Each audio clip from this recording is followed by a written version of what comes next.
Russia భూకంపం ప్రపంచాన్ని దిగ్భ్రాంతికి గురిచేస్తోంది. కానీ విని ఎరుకని రీతిలో 8.8 తీవ్రతతో ఏర్పడిన భూకంపం వల్ల సముద్ర తీర ప్రాంతాలు కంపించిపోయాయి. అందుబాటులోకి వచ్చిన టెక్నాలజీ వల్ల ముందస్తు హెచ్చరికలతో లక్షలాది మంది ప్రాణాలతో బయటపడ్డారు. కేవలం భూకంపంతో ప్రకృతి విలయం ఆగిపోలేదు. సునామీ, తుఫాన్లు విరుచుకుపడడంతో అమెరికాలోని హవాయి రాష్ట్రం పూర్తిగా ఖాళీ అయిపోయింది. అలాగే జపాన్, చైనా తీరాలలో సహాయక చర్యలు ముమ్మరంగా సాగుతున్నాయి.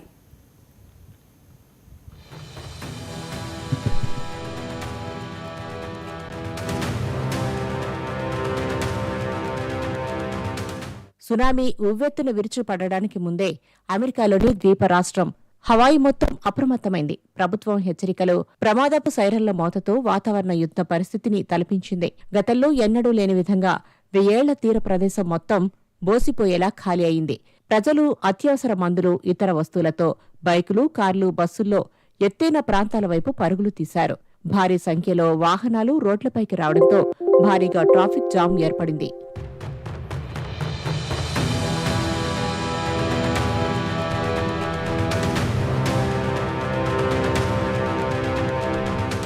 జపాన్ ప్రభుత్వం కూడా వెంటనే స్పందించింది. తీర ప్రాంతంలోని దాదాపు 9 లక్షల మందిని సురక్షిత ప్రాంతాలకు తరలించింది.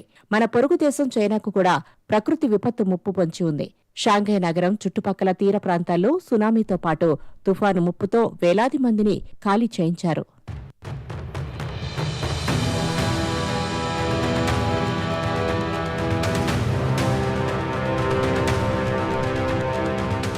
రష్యాలో భూకంపం వచ్చిన వెంటనే సముద్రం అల్లకల్లోలంగా మారిపోయింది. రాకాసి అలలకు తోడు కొన్ని ప్రాంతాల్లో వరదలు చెలరేగడంతో అనేక భారీ నిర్మాణాలు ధ్వంసమయ్యాయి.